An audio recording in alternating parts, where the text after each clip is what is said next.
ادب اور تعظیم کب دل میں پیدا ہو جاتا ہے اور پھر اس کے بعد اس کے تقاضے کیا ہوتے ہیں؟ حضرت ثمامہ بن اسال ہے، یہ ایک جگہ کے گورنر تھے، اور جب بھی مسلمانوں کے قافلے جاتے تھے تو یہ انہیں لوٹ لیا کرتے تھے۔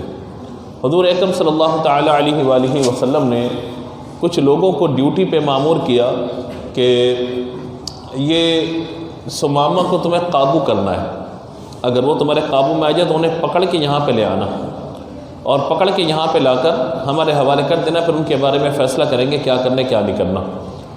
تو ہوا یہ کہ حضرت ثمامہ بن اسال اس وقت تک مسلمان نہیں ہوئے تھے، یہ قبیلے کے سربراہ تھے، اور وہاں سے مکے کے لوگوں کے قافلے بھی گزرتے تھے اور جو مدینے میں رہنے والے لوگ تھے ان کے قافلے بھی گزرتے تھے، تو راستے میں جگہ بندی تھی، اور یہاں کی جو گندم تھی نا وہ ساری کی ساری آتی تھی مکے اور مدینہ منورہ میں، یعنی بڑا ہب تھا گندم کے اعتبار سے اور اناج کے حوالے سے۔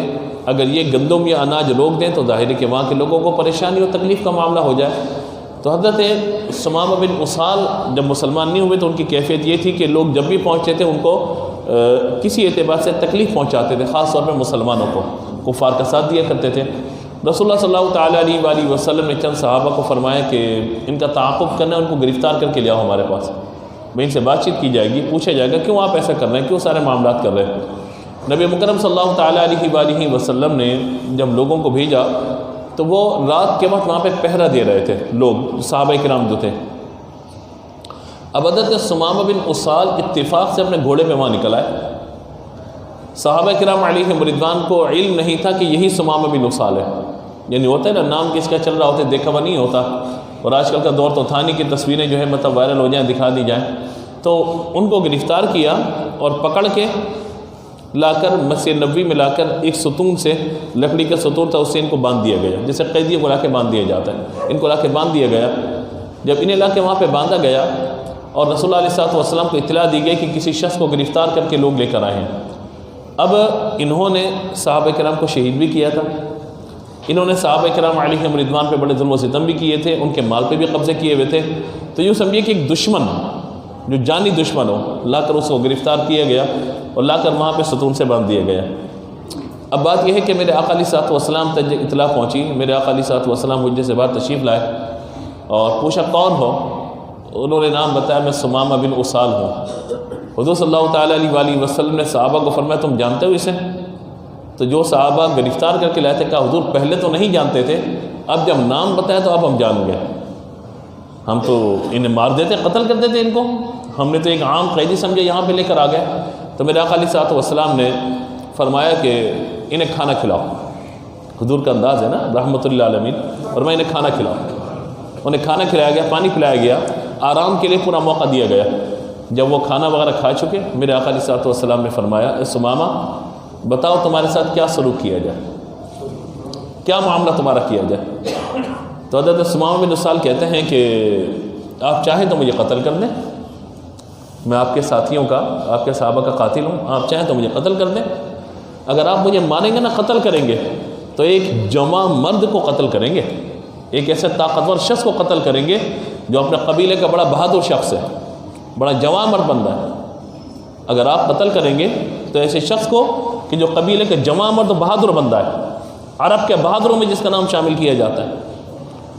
اور اگر آپ چاہیں تو جو ہمارے یہاں عرف ہے، طریقہ کار ہے کہ قیدیوں سے معاوضہ طلب کیا جاتا ہے، قیدی کر لیا گیا، مجھے معاوضہ طلب کیجئے مجھ سے، تو میں فدیہ دے کر آپ سے اپنی جان چھڑا لوں گا، اور مجھے پتہ ہے کہ اگر آپ فدیہ طلب کرنا چاہیں تو آپ کو جو طلب کرنا کیجئے، میرے لوگ خزانوں کے منہ کھول دیں گے آپ کے لیے، جو چاہیے طلب کیجئے آپ۔ اور اگر آپ مجھ پر احسان کریں گے، مجھے چھوڑ دیں گے، تو ایسے شخص کو آپ چھوڑیں گے، ایسے شخص پہ احسان کریں گے کہ جو ہمیشہ احسان کا بدلہ مہربانی کے ساتھ دیتا ہے۔ تینوں باتوں اسے کہہ دی، چاہے تو قتل کر دیں، تو آپ ایک بہادر آدمی کو قتل کریں گے، آپ کا حق ہے، یہ قتل کرنا آپ کا حق ہے، میں نے آپ کے ساتھیوں کو مارا ہے، آپ مجھے مار دیجیے، قتل کر دیجیے، یا چاہیں تو فدیہ طلب کیجیے، ہمارے لوگ خزانوں کے منہ کھول دیں گے۔ تیسرا یہ ہے کہ اگر آپ مجھے چھوڑتے ہیں، آزاد کرتے ہیں، رہا کرتے ہیں، نہ قتل کرتے ہیں نہ ہی کوئی اور معاملہ، تو آپ مجھ پر احسان کریں گے، اور میں ناشکرہ نہیں ہوں، جو مجھ پر احسان و مہربانی کرتا ہے میں اچھے برتاؤ اور مہربانی کے ساتھ اس کے ساتھ پیش آتا ہوں۔ حضور نے کوئی جواب نہیں دیا صلی اللہ تعالیٰ علیہ وآلہ وسلم، تشریف لے گئے۔ اگلے دن تشریف لائے، پوچھا اس کے لیے قیدی کے لیے کیا کیا کھانے پینے کا، حضور جواب فرمائے کھانا پینا ہر چیز پیش کی گئی۔ دوسرے دن بھی یہی مکالمہ، ہاں بھائی کیا چاہتے ہو، تمہارے ساتھ کیا کیا جائے؟ کہا وہی 3 باتیں جو میں نے کل کی تھیں آج بھی وہی باتیں۔ تیسرے دن میں یہی سارا معاملہ ہوا۔ میرے آقا صلی اللہ تعالیٰ علیہ وآلہ وسلم نے صحابہ نے فرمایا اس کو چھوڑ دو، فرمایا اس کو چھوڑ دو۔ اسے کیا کہتا، یا تو قتل کر دیں مجھے، ایک جری بہادر کو قتل کریں گے، اگر یہ آپ نہیں کر رہے ہیں مجھ سے تاوان یا فدیہ طلب کیجئے، میں ادا کروں گا آپ کو قیدی کے بدلے فدیہ، اور فدیہ کے بدلے مجھے چھوڑ دیجئے۔ لیکن اگر آپ احسان کریں گے مجھ پر تو آپ شکر گزار پائیں گے، مجھے نا شکر نہیں پائیں گے۔ حضور صلی اللہ تعالیٰ علیہ وآلہ وسلم فرمایا چھوڑ دو، آزاد کر دو۔ اچھا صحابہ کرام علیہم رضوان نے یہ نہیں کہا یا رسول اللہ اتنے بندوں کو مارا، یہ کیا وہ کیا، وہ تو حضور کے حکم پہ اپنا فدا کا ابی و امی یا رسول اللہ، ٹھیک ہے اس نے ہمارے ساتھیوں کو قتل کیا سب، لیکن حضور آپ کا فیصلہ ہے، حضور چھوڑ دیتے ہیں۔ رسیاں کھولی چھوڑ دیا۔ اس نے کہا میرا گھوڑا بھی تھا، کہا وہ چراگاہ کے اندر گھوڑا موجود ہے، آپ جائیے گھوڑا اپنا حاصل کیجئے وہاں سے۔ گھوڑا اس کے حوالے کیا، ثمامہ بن اسال بیٹھے گھوڑے پہ اور مدینہ منورہ سے باہر نکل گئے۔ صحابہ کرام اپنے کاموں میں مشغول ہو گئے۔ اچھا کچھ دیر گزری تھی کہ ثمامہ بن اسال دوبارہ آ گئے، گھوڑا باندھا، اندر آنے لگے۔ صحابہ نے تلوار نکالی، اب کیوں آئے ہو؟ تو کہا کہ مجھے آپ کے نبی سے بات کرنی ہے۔ حضور صلی اللہ تعالیٰ علیہ وآلہ وسلم وہیں مسجد نبی میں تشریف فرما ہے۔ حضور کو اطلاع دی گئی کہ ثمامہ بن اسال جو قیدی تھے دوبارہ آئے ہیں۔ تو حضور نے فرمایا کہ تم نے بھیجا نہیں انہیں؟ کہا حضور بھیج دیا تھا، واپس آ گئے ہیں۔ تو یہ واپس آئے مسجد کے اندر اور آ کر کہا کہ اے مسلمانوں کے نبی، میں نے 3 دن میں آپ کے کردار کا بھی جائزہ لیا، آپ کے گفتار کا بھی جائزہ لیا، اور 3 دن بعد میں اس نتیجے پر پہنچا ہوں کہ واقعی آپ اللہ کے نبی ہیں۔ 3 دن بعد اس نتیجے پر پہنچا کہ آپ واقعی اللہ کے نبی ہیں، کیونکہ اگر آپ فقط ایک رہبر ہوتے، رہنما ہوتے، یا ریاست کے کوئی ذمہ دار ہوتے، یا لیڈر یا بادشاہ ہوتے تو بادشاہ رحم نہیں کرتے، وہ تو قتل کر دیتے، گردن اڑا دیتے۔ ہم بھی سردار ہیں اپنے قبیلے کے، ہم بھی یہی کرتے، یا پھر اپنے لوگوں کے فائدے کے لیے کوئی رقم اور سارا معاملہ کر دیتے ہیں۔ تیسرا قیدیوں کے ساتھ جو آپ کا سلوک اور آپ کا رویہ، اس سے مجھے اس بات پر آمادہ کیا، مجھے متاثر کیا کہ میں اس بات کو جان سکوں کہ واقعی اللہ تبارک و تعالی نے آپ کو نبی بنا کر کے بھیجا ہے۔ اور میں چاہتا ہوں کہ آپ مجھے کلمہ پڑھائیں، دامن اسلام سے وابستہ ہو جاؤں، کلمہ پڑھتے ہیں مسلمان ہو جاتے ہیں۔ اب آپ دیکھیے کہ جس طرف میں آپ کو لے کر جانا چاہ رہا ہوں، لِتُؤْمِنُوا بِاللَّهِ وَرَسُولِهِ وَتُعَزِّرُوهُ وَتُوَقِّرُوهُ، ایمان لانے کے بعد اول جو کام دیا گیا، عبادات بعد میں ہے، عقیدے کے بعد عبادات بعد میں، اول اللہ کا بھی ادب، اس کے نبی کا بھی ادب، تعظیم و توقیر، یہ پہلا درجہ ہے امتی کے لیے۔ امتی پر نبی کے کیا حقوق ہے، اس سوال سے ہمارا درس چل رہا ہے نا، گزشتہ جو جمعہ سے تیسرا جمعہ ہے آج۔ نبی علیہ الصلوۃ والسلام کے حوالے سے امتی پر حقوق کیا ہیں، تو جو پہلا حق ہے وہ یہی ہے کہ ان پر ایمان لانے کے بعد ان کی تعظیم و توقیر کی جائے، ان کا ادب و احترام ہو۔ اگر محبت دل میں نہیں ہے تو ادب کیسے ہوگا؟ اگر تعظیم دل میں نہیں ہے تو بندہ ان کی تعریف کیسے کرے گا؟ یہ سب چیزیں ادب و احترام کا تقاضا ہے۔ اب ثمامہ بن اسال نے ایمان لانے سے پہلے جو کیفیت تھی اس کو بیان کیا، اور ایمان لانے کے بعد کی کیفیت کو بیان کیا، اور اسی مضمون سے ہم انشاءاللہ آگے بڑھیں گے۔